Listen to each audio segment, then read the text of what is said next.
અમદાવાદના બોપલમાં કરોડિયા ગામની સીમમાં એનઆરઆઈની હત્યાથી હડકંપ. દીપકભાઈ પટેલ નામના વ્યક્તિની હત્યા થઈ છે. બનાવની જાણ થતાં જ પોલીસની ટીમ સ્થળ પર પહોંચી. આ સાથે જ એફએસએલની પણ મદદ લેવામાં આવી. બોથડ પદાર્થના ઘા મારી હત્યા કર્યા હોવાની પ્રાથમિક માહિતી. દીપકભાઈ 2 મહિના પહેલા જ અમેરિકાથી આવ્યા હતા અને આ જ મહિનાના અંતમાં તેઓ અમેરિકા પરત પણ જવાના હતા. તો ફરી એક વખત બોપલમાં હત્યાની ઘટના સામે આવી છે. અમદાવાદ હવે ધીરે ધીરે ક્રાઇમ સિટી બની રહ્યું હોય તે પ્રકારના દ્રશ્યો છાશવારે સામે આવ્યા છે. થોડા દિવસ પહેલા જ અમદાવાદના બોપલમાં વિદ્યાર્થીની હત્યા કરવામાં આવી. તો આજે ફરી એક વખત ઘટના સામે આવી છે કે જ્યાં એનઆરઆઈની હત્યા કરી દેવામાં આવી. વધુ માહિતી સાથે સંવાદદાતા હિરેન આપણી સાથે જોડાઈ ચૂક્યા છે. હિરેન પાસેથી વધુ માહિતી લઈશું. જી હિરેન, ફરી એક વખત બોપલમાંથી હત્યાની ઘટના સામે આવી છે. કયા કારણોસર એનઆરઆઈની હત્યા થઈ છે, કોઈ માહિતી સામે આવી ખરી?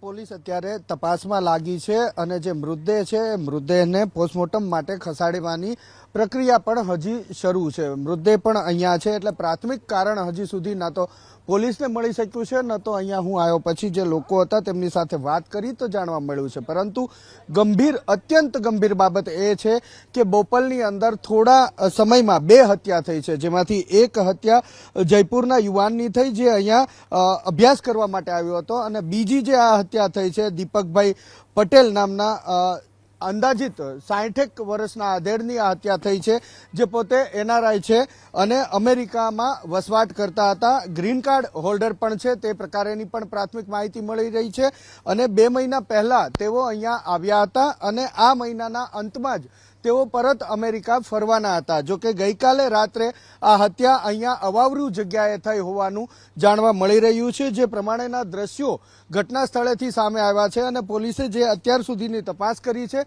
તો પ્રાથમિક તપાસની અંદર કોઈ બોથડ પદાર્થથી હત્યા કરવામાં આવી હોય એ પ્રકારેના દ્રશ્યો પણ અહીંયા સામે આવ્યા છે અને માહિતી પણ મળી રહી છે. એફએસએલની ટીમ પણ અહીંયા પહોંચી છે. એફએસએલની ટીમની મદદ લેવામાં આવી છે. આ જે બનાવ બન્યો છે હત્યાનો તેની ગુથ્થી ઉકેલવા માટે થઈ અને આપ દ્રશ્ય પણ અત્યારે જુઓ છો એ પ્રમાણે પોલીસની ટીમ પણ અહીંયા પહોંચી છે અને સાથે સાથે એફએસએલની ટીમ પણ અહીંયા પહોંચી છે. જે ઘટના બની એ ઘટનાની આસપાસના જે દ્રશ્યો હતા એ દ્રશ્યો એફએસએલની ટીમ દ્વારા ખંગાળવામાં આવ્યા છે.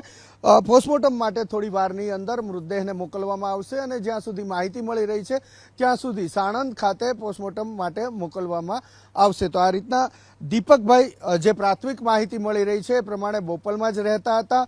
મૂળ ગામ તેનું સરખેજ હોવાની પણ માહિતી મળી રહી છે.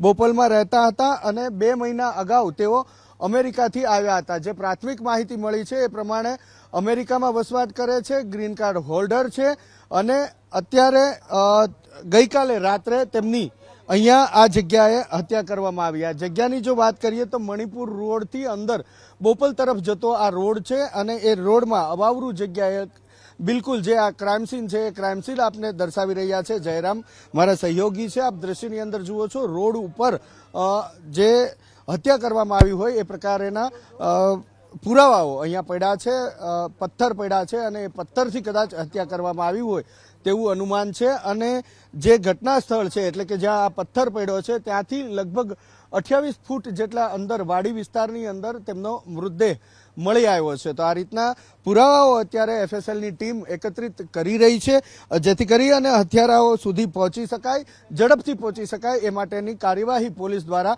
કરવામાં આવી છે. ઘટના અંગેની જાણ થઈ એટલે તુરંત અહીંયા પોલીસ પહોંચી અને પોલીસ દ્વારા બાકીની જે કાર્યવાહી છે મૃતદેહને પોસ્ટમોર્ટમ માટે મોકલવાની, એફએસએલ દ્વારા પુરાવાઓ એકત્રિત કરવાની અને હત્યારાઓ સુધી પહોંચવાની. શંકા એક ગાડી ઉપર ગઈ છે, 4 વ્હીલ ઉપર ગઈ છે અને 4 વ્હીલની શોધખોળ અત્યારે પોલીસ કરી રહી છે. જો કે હજુ સુધી એ બાબતે વધુ માહિતી નથી મળી શકી. જી પૃથા.